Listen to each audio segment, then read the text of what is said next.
So, you know, you agree on a price for a certain amount of time, you know what it is. No one's gonna pull anything on you if it's a mutually agreed upon arrangement. Yeah? A long time ago, I was a planning director, like Kristen, and up in Wayne County. So I know what you're going through. I know the fun involved in doing work to improve communities. 20 years ago, last year, we had, before it was fashionable to work together across communities, we had a water treatment plant that was crumbling in the village of Sodas Point. And at the time, 20 years ago, it was going to cost $500,000 to fix it. So, you know, fast forward 20 years and think what $500,000 would be right now, it would be pretty bad. So we got 3 municipalities together, and we talked about connecting the village of Sodas Point to a treatment plant that's like 3 miles down the road in the town of Sodas, and then going further all the way to the town of Williamson, which was a 7-mile run for a backup supply. And that 7-mile run ran across Lake Road, the heart of our apple country, and at the same time the Department of Health was telling the farmers who couldn't get adequate microbiological samples from their private wells to provide water to their farm worker labor camps, that they had to find a way to get municipal water along Lake Road. So we had all of these things coming together. The village of Sodas Point went through all kinds of contortions to try and keep control. Even so much as exploring another well that was in the village that was just full of all kinds of stuff. So the treatment of that would have been way too expensive. After going through all these contortions, what ultimately happened is the village shut down their water treatment plant. And we applied for a community development block grant to subsidize part of the cost of running that water line from 7 miles from Sodas Point to Williamson.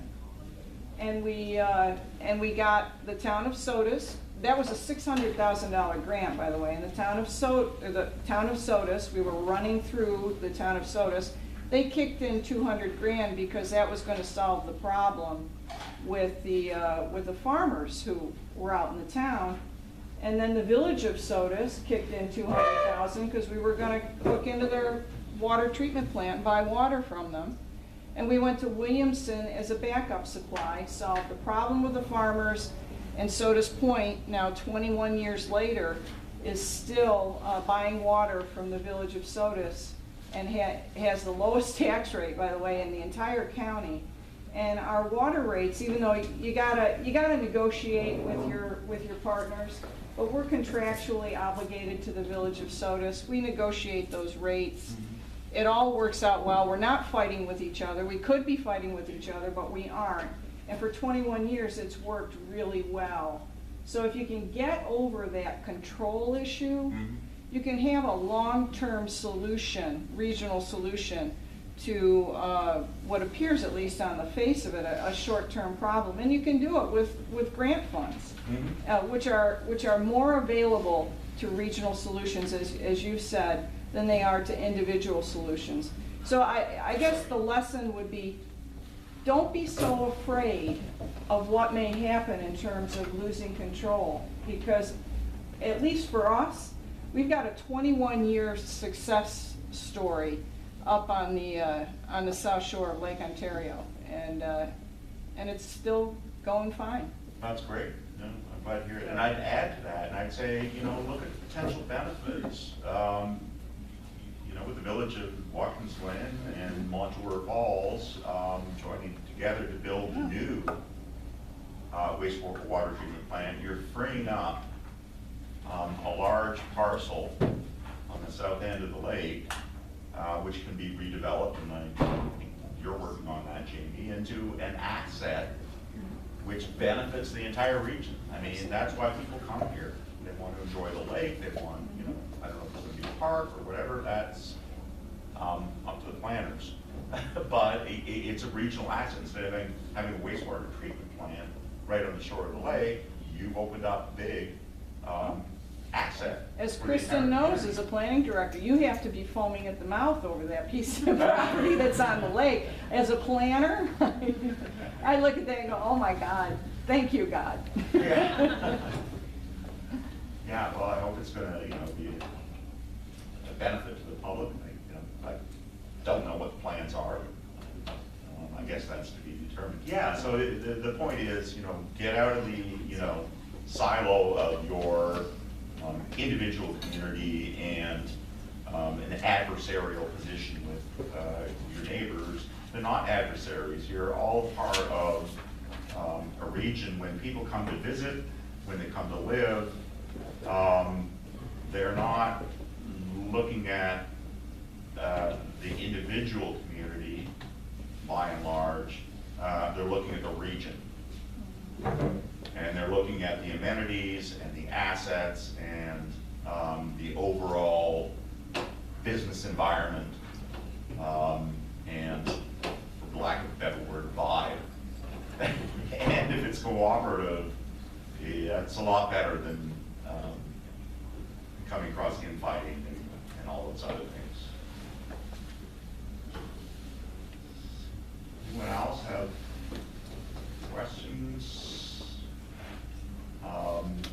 Or stories you'd like to share? I'm gonna add one. Yeah. So I've had a couple of municipalities and businesses who have come in and they're looking for, in one case it was a town that needed salt storage. Yeah. And so the question is something like that, where it's a very discrete capital investment. Is there, from your perspective, is there opportunities for grants that if they were to go together with another town, for example, and share that facility? That's one. Another one would be, sort of how you characterize fire departments. So is a fire department considered a municipality where you do an IMA, or is it sort of seen more as like a nonprofit but sort of private entity? So two questions there. I'll deal with the fire departments first. Talk about territorial.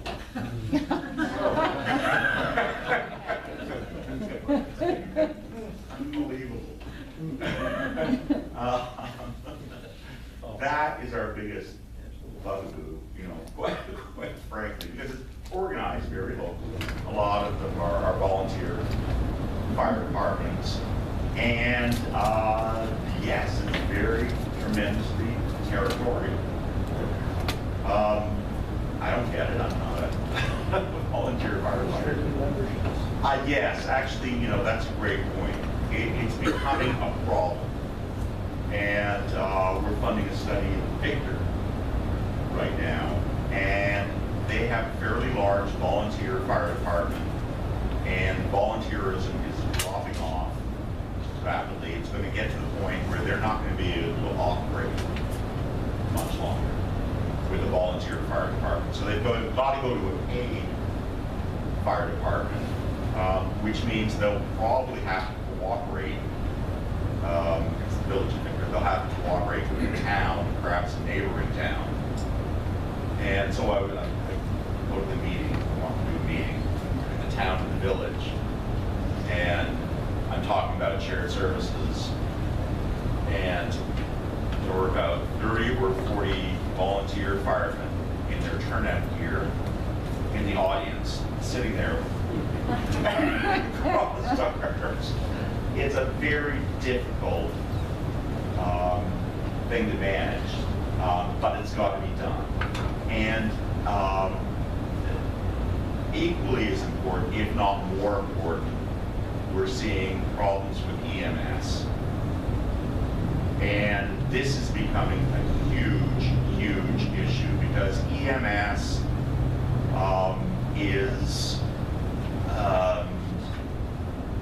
well, it's life or death, let's face it. And unless you have a coordinated, up-to-date,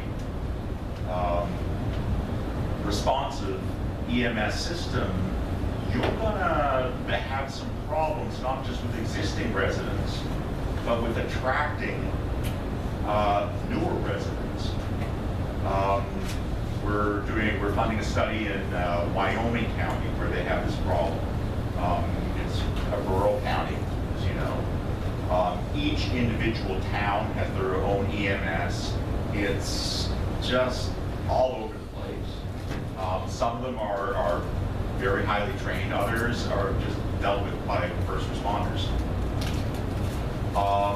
And with an aging population, which is quite isolated, time is of the essence. You can't wait, 2 hours for an ambulance to come. It's got to be there as quickly as possible. So what Wyoming County is doing is they are looking at setting up regions within the county, with centralized management by the county. So the dispatch would come from the county, and there would be state-of-the-art ambulance services in 4 or 5 regions set up so that there would be maximum response time of whatever it is, 10 minutes, to get to you and to get you to the hospital. And that's really important. It's tremendously overlooked, and you need that service. A lot of people just don't think about it until they need it. But that's really not the way to approach it. You really should be more proactive about it, so that nobody's life is put at risk due to poor planning, poor management. Again, infighting between departments. So I'd really like to see that happen with fire departments as well. And we've been trying, trust me, we have been trying.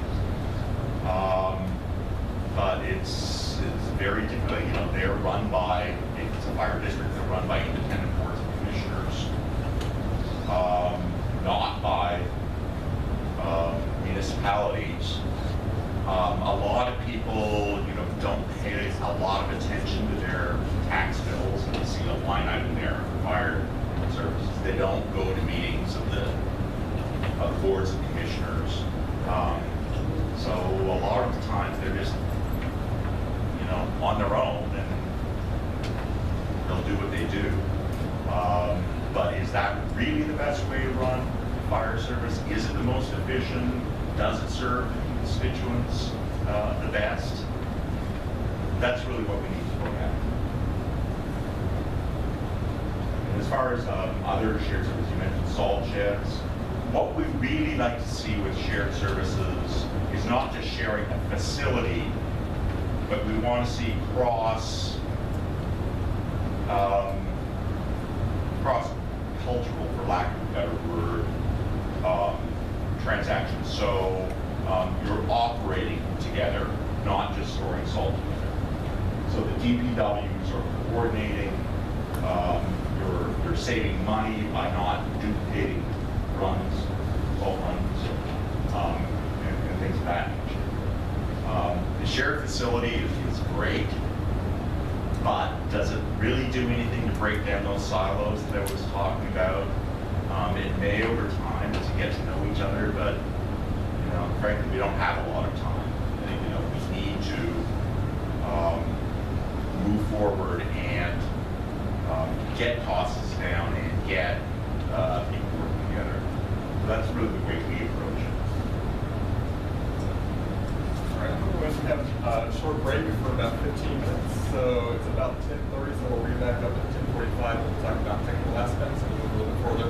But we'll have a chance for more questions as well. Okay. At the end of it, we'll kind of discuss it in light of the so about 10:45, we'll be back in and start over.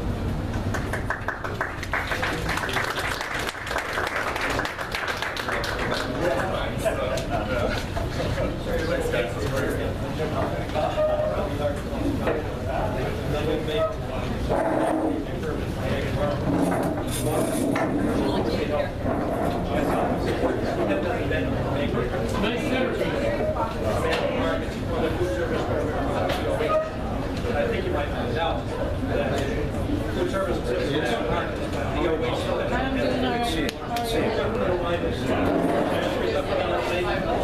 markets, but if they can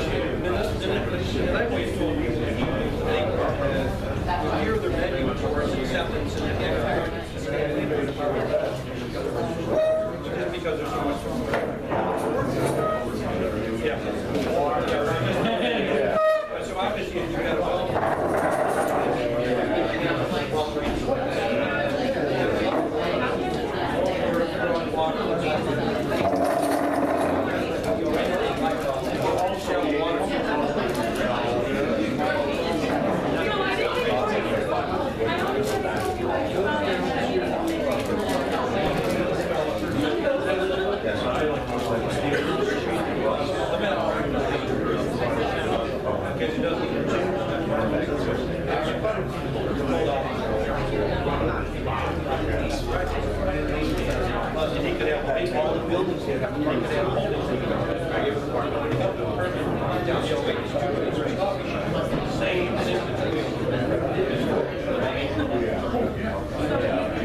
it's essential. And the separation is very comfortable.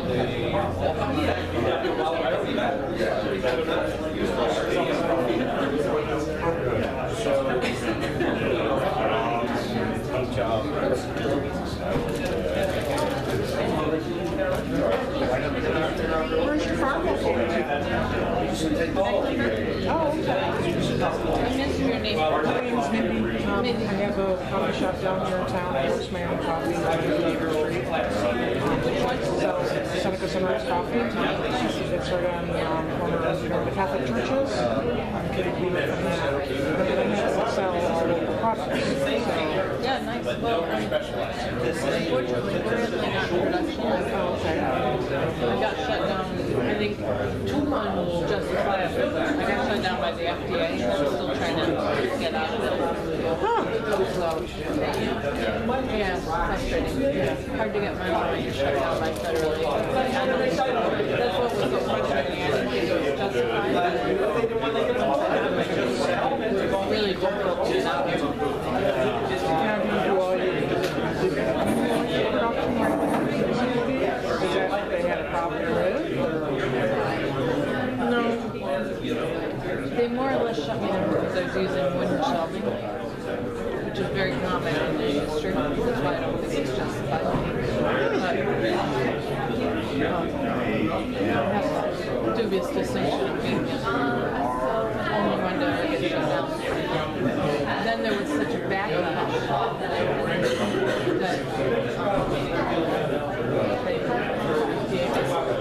they came in because the Food Safety Modernization Act was passed. FDA didn't really have jurisdiction over operations my side, so we weren't doing international shipping or something. So when it passed, they gained jurisdiction, and I just happened to, lucky draw, they picked my plant in college. They did find, I mean, the one thing that's legitimate, they did find some listeria in the plant, which is a concerted pathogen. But I had never been tested, and I responded. I thought I did everything I wanted to. I mean, it's not like I can't help it. But because I was using wood in the facility, somebody somewhere in the organization made a determination that wood was not usable. And so they shut me down. And then there was a huge outcry from there's a lot of small producers use wood. And not just in the U.S., but internationally. I tried to tell you that this would be a fair playing field issue, and just let me prove that I can, do it, show me what I gotta do to show that I can, but it's not exactly I was doing raw cheese, but that was I was also aging it, and so the aging period is in lieu of pasteurization. So it's not, the cheese itself was made with raw milk, but it wasn't considered raw cheese because it went through this aging period. So that's an important distinction, because that was there's different ways to kill pathogens, and aging is one of them. Pasteurization is